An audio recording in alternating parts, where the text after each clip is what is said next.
Thank you, everybody. Thank you, thank you. You can please have a seat. I want to welcome everyone to this historic event here at the Ironworkers Hall. I want to thank Business Manager Aaron Best. I want to thank Ray Cleland and everyone here at Local 5. I almost said Local 7. Local 7's in Boston, but I'm sorry. But I want to thank you all, and thank you for hosting us today. As a proud member of Labor's Local 223 in Boston, it's always great to be back into a union hall. Today joining us is Secretary Jennifer Granholm. Secretary Granholm, thank you for being with us today.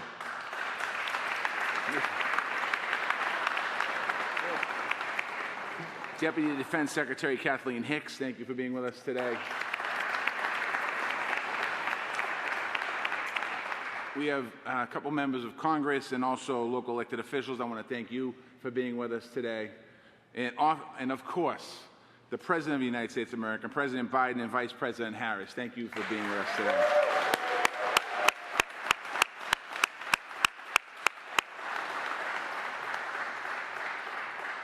Today, they are proving once again that this is the most pro-labor, pro-worker administration in our nation's history. And in a few minutes, the President of the United States is going to sign an executive order. That order will make sure that big, federally funded construction projects are governed by project labor agreements. And I know from experience, PLAs guarantee great projects and good jobs.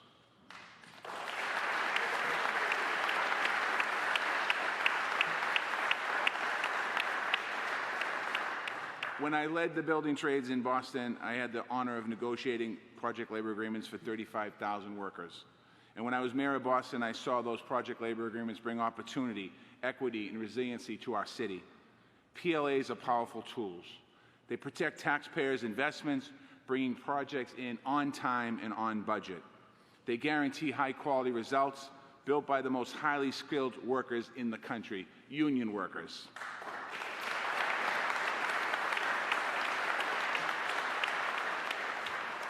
And as we have proved in cities across America, we can use PLAs to expand access to good middle-class careers for women and workers of color. That means a more inclusive economy, and it's a top priority for me as Labor Secretary and for this entire administration.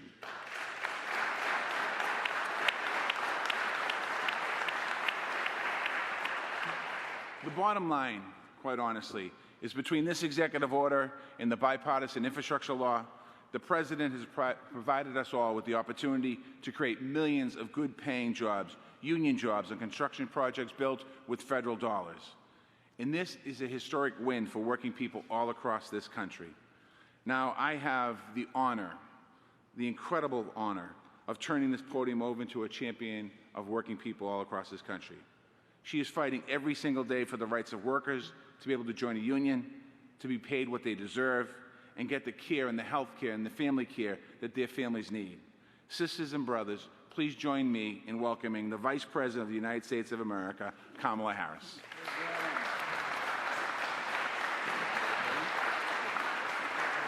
Thank you. Have a seat. Thank you all. Thank you, Secretary Walsh. Thank you. It is always good. Oh. Have a seat. Thank you. It's always good to be in the House of Labor. I want to thank you all for the work you do every day that inspires us. And Secretary Walsh, thank you. You are a great partner in this effort and a great leader in our administration. So good afternoon, everyone. Before we get started, I just want to say a word about the jobs report that came out today. I do believe, I think we all know that it really shows that Americans are getting back to work. And what we are seeing is that it is happening at a record-setting pace. As a result of the diligence and the determination of the American people and the policies of our administration, our nation's economic recovery continues to be, let there be no doubt, the strongest in the world.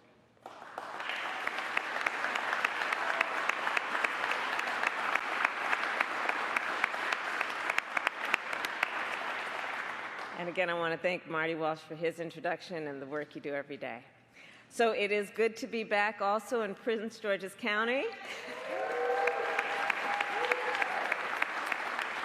Senator Cardin, Senator Van Hollen, it's good to be back with you as always, my former colleagues, and of course, to be here at Iron Workers Local 5 with all of you.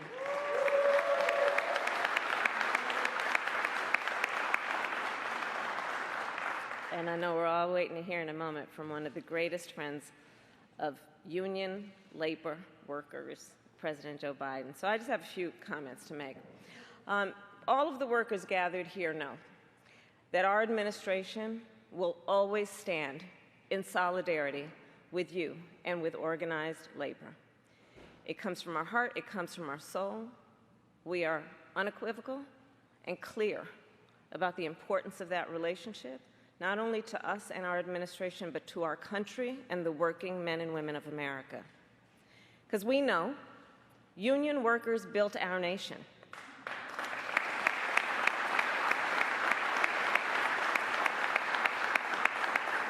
You know, I think about a place like San Francisco. Union workers built the Golden Gate Bridge. In Chicago, union workers built the Willis Tower. In St. Louis, union workers built the Gateway Arch. And in New York City, on hallowed ground, in the years after 9/11, workers from dozens of different unions built One World Trade Center.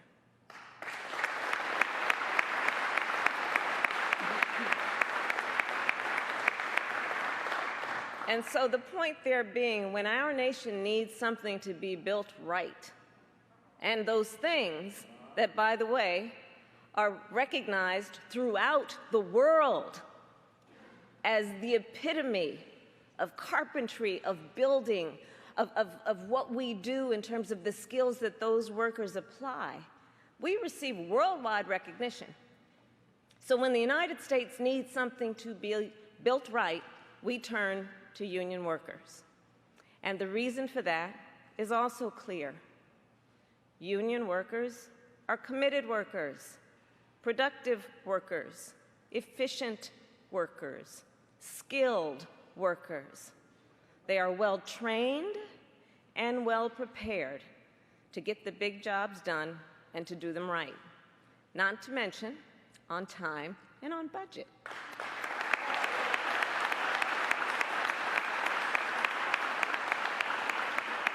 And over the past year, I have visited, as I have for many years in my career, union job sites and worker training centers across our nation. Last month, for example, I visited a training facility in Milwaukee, Wisconsin, and there I spoke with job seekers, apprentices, union members, workers who spent hundreds of hours learning to remove and replace lead pipes and service lines in a city that is sadly replete with them.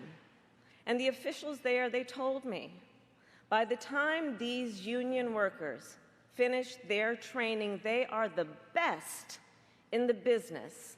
And so that's why, one of the reasons why we are here today.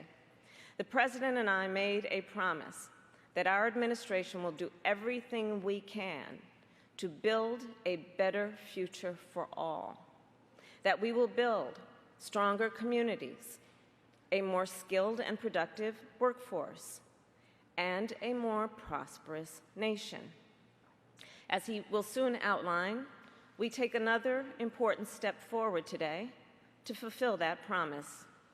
And so now it is my honor to welcome Crenita Jordan, an apprentice here at Iron Workers Local 5, and a living example, a role model of what is possible when we invest in our workers. Thank you all.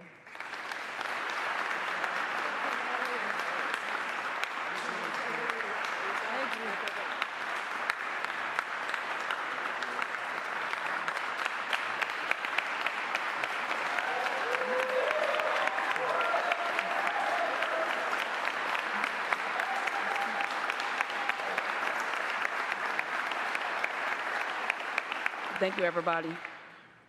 First, I want to say good evening, everybody. My name is Crenita Jordan, and I'm proud to be a fourth-year union apprentice at Local 5 Iron Workers.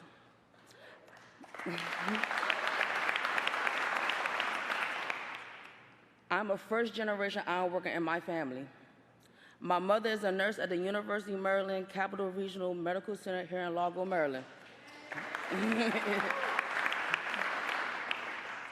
And my father is a union boiler maker.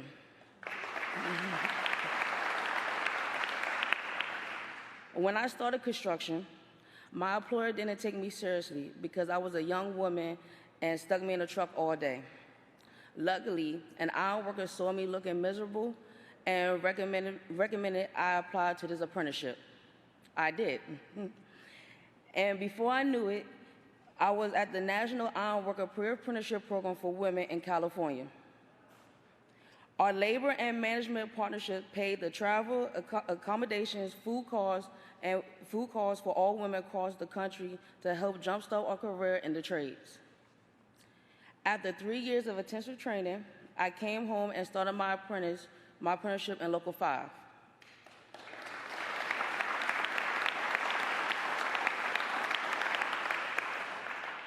Construction is a career that allows you to self-express. You don't have to hold back your personality. And I love the honest, respectful relationship I have with my crew. I also love the feeling of the achievements. I can walk to the new terminal at Ronald Reagan National Airport and say, I built it.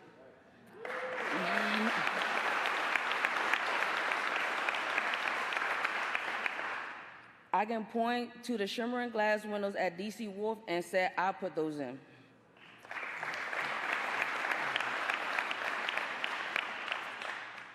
Private sector developers and contractors use project labor agreements because they want their projects built right by skilled workers and apprentices just like me.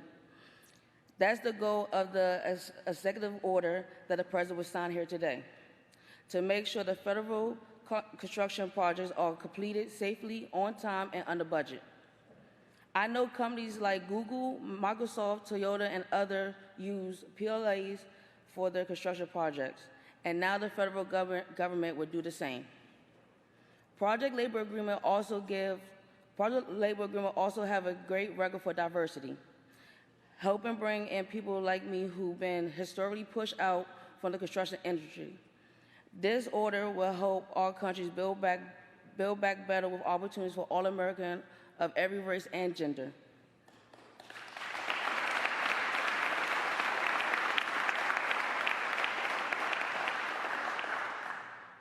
I can't wait to graduate from my apprenticeship this summer and to get to work on the big projects covered by this executive order.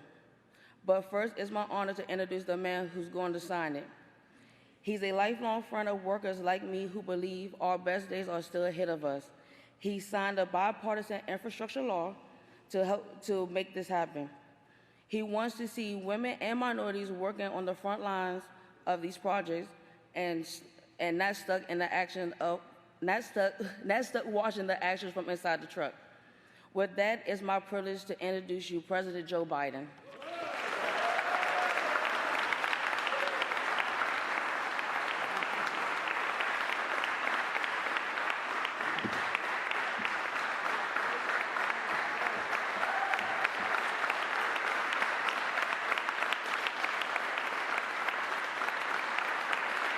That's progress.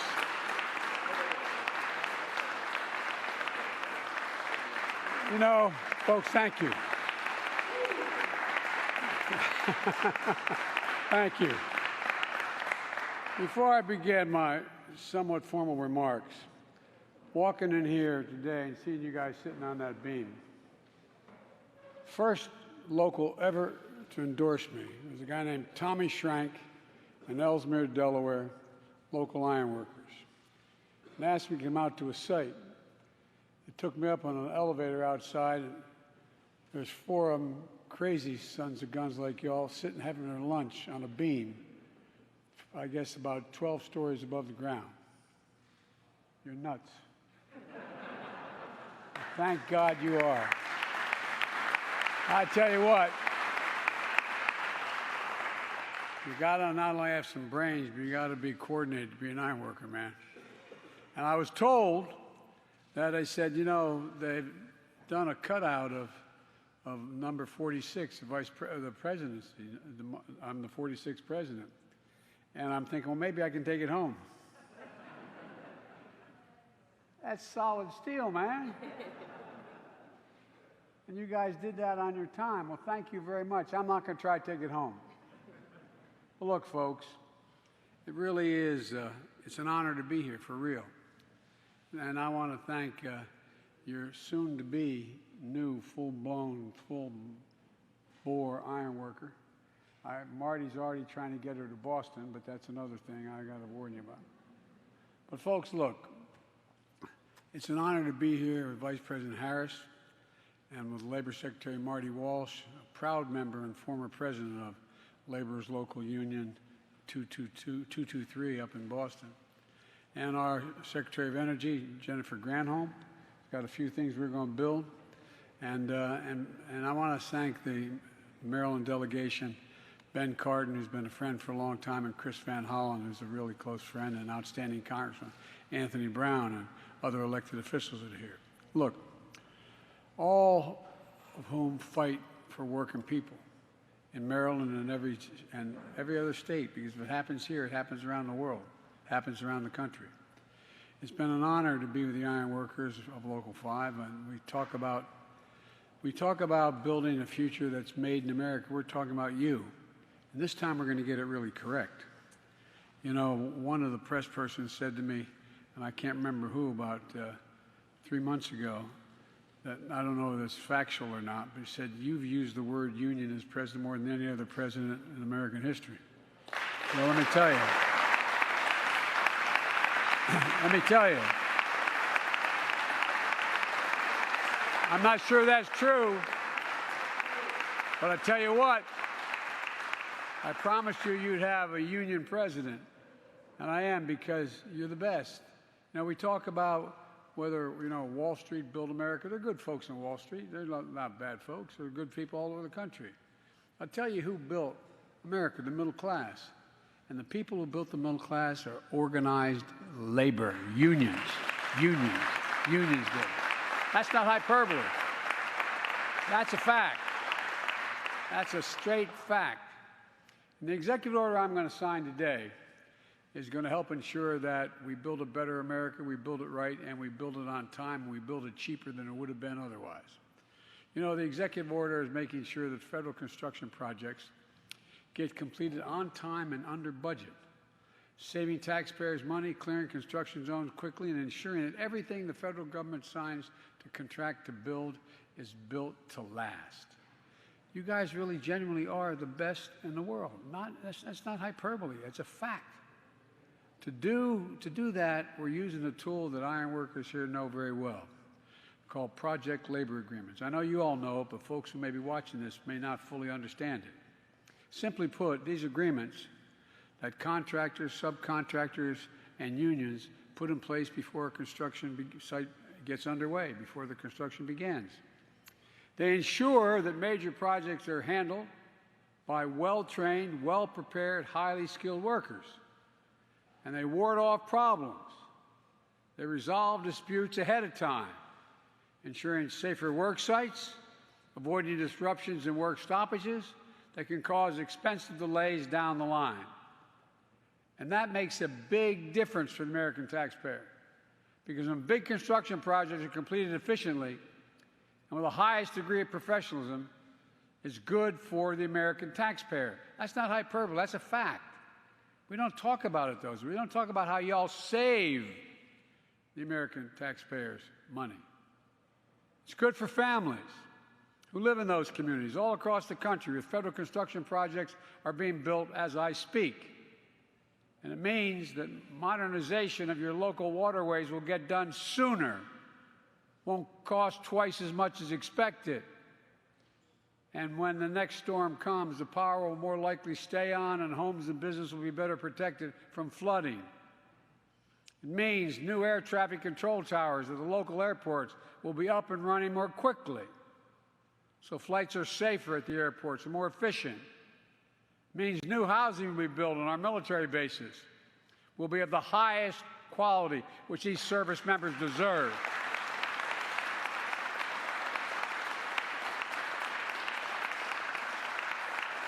and will hold up better and make life easier for our military families. The executive order I'm going to sign will help diffuse problems before they arise. They're going to improve coordination between contractors, subcontractors, and workers on the job site. It's going to help guarantee a consistent supply of high-quality, highly trained workers. You know, what people don't understand if don't know the industry is, you know, it's like you going to college, kid. 4 years. 4 years of busting your neck learning a trade. This isn't something you walk up and show up a day and you raise your hand, I need a job. You work like the devil for it. Fortunately, you get paid while you're doing it. You're able to do it. But it is an education, full-blown education you're getting in your trade. Well, you have a voice on the work site, full commitment to getting the job done. And it's going to raise the bar on quality for some of those vital projects we're going to be building. And we're going to make sure that federal construction projects are staffed with good-paying union jobs.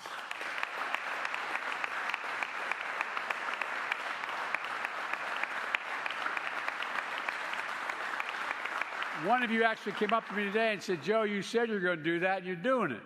Well, when President Obama asked me to run the Recovery Act, I made sure every single job I could get was a union job, prevailing wage.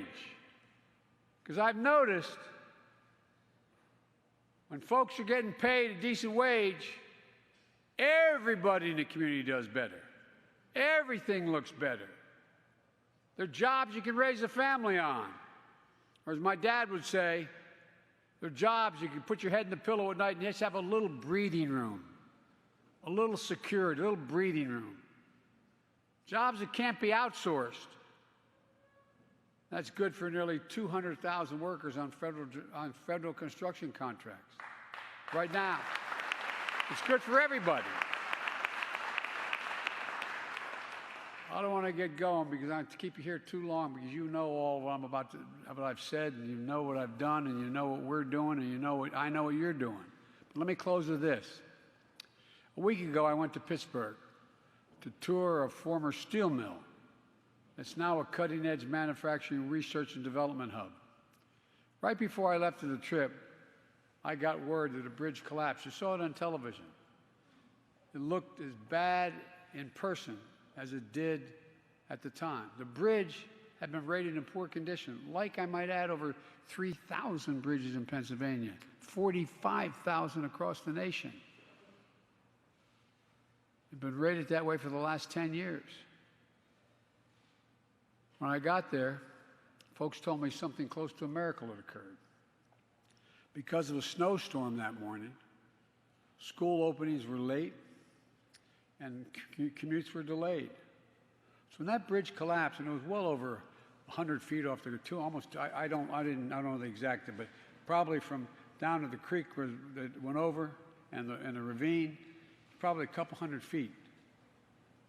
When it collapsed, instead of a bus with a couple people on it being packed with school buses full of children, the people on their way to work and the bridge that is one of the busiest bridges. You know, there are more bridges in Pittsburgh than any other city in the world, the three rivers.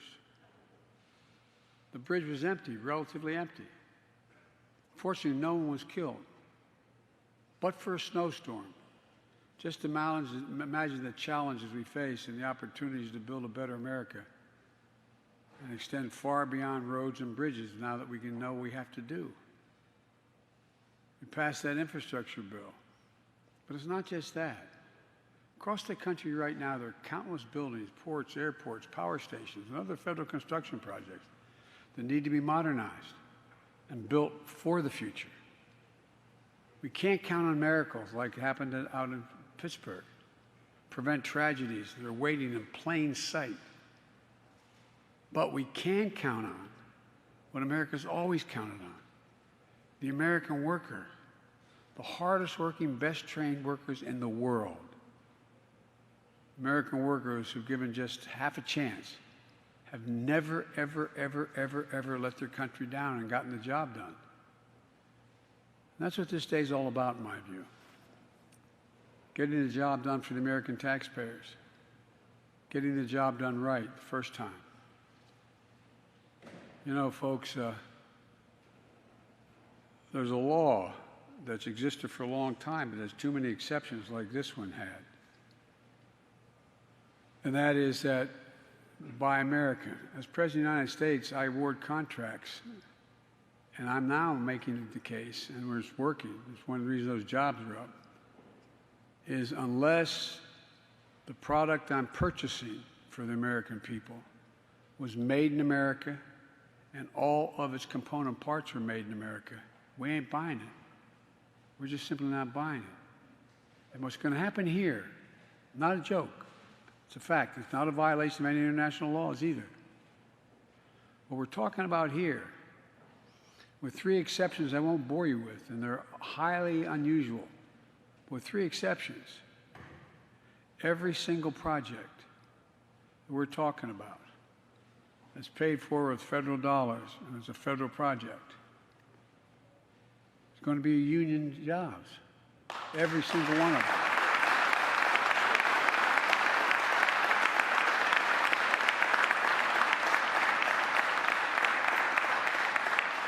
Last time we tried it, there were so many exceptions, I think only 19, 20 jobs. There are going to be thousands of people put to work. Not a joke. I mean, this is serious. And guess what? The American public is going to be safer, and it's going to be cheaper. Cheaper paying the right wage and the right trained people to begin with. Get the job done right and on time. So I'm about to walk over and sign an executive order that's going to make that happen. And we're going to start once that order is signed. Just remember, it ain't labor, it's unions. Thank you.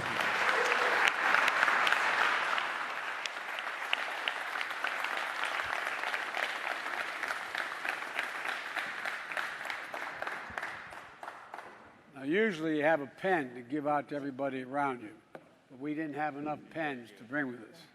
So I'm going to sign this order, but you're all going to get one of the signing pens, starting with the Maryland delegation.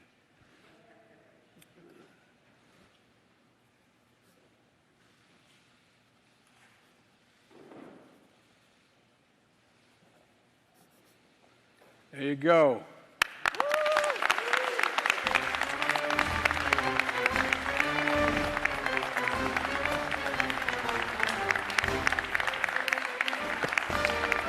Thank you all. Thank you, thank you, thank you. All right.